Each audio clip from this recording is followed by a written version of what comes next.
Hello बहनों, राधे राधे। संगीता लोकगीत channel में आप सबका स्वागत है। आज हम आप सबके लिए एक सुंदर सा प्यारा सा बेटी बेटा विवाह गीत ला रहे हैं। आप लोग सुनिए। अगर आपको हमारी गीत अच्छी लगती है तो लाइक कीजिए, शेयर कीजिए, ज़्यादा से ज़्यादा कमेंट कीजिए और चैनल को आगे बढ़ाइए बहनों।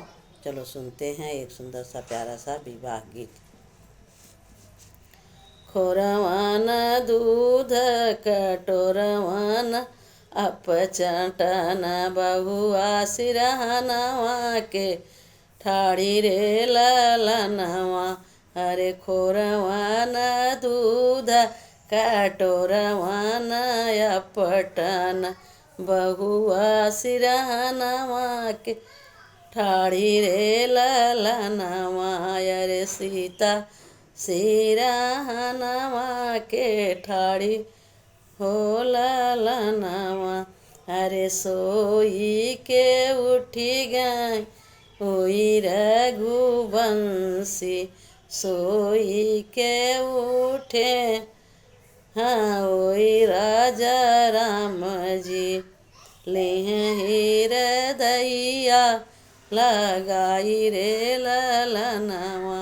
अरे सोई के उठ हाँ सोई श्री राम।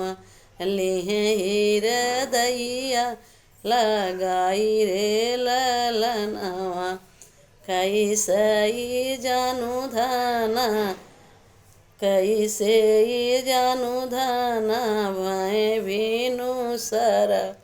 अरे कैसे क खोल्यू केवाड़ रे ललनवा। अरे कैसे जान्यू धाना भय भीनु सरवा। कैसे जान्यू धाना भय भीनु सरवा। अरे कैसे क खोल्यू केवाड़ रे ललनवा।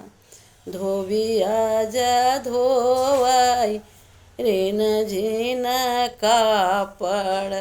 धोबिया जा धोवाई रे न झीन कापड़। अही रे ने मारई माथान रे ललनवा। अरे अही रे ने मारई माथान रे ललनवा।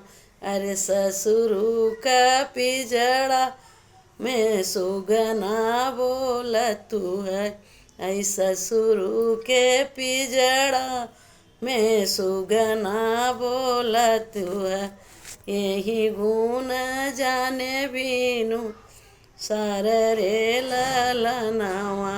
अरे यही गुण जाने भीनु सार रे ललनवा।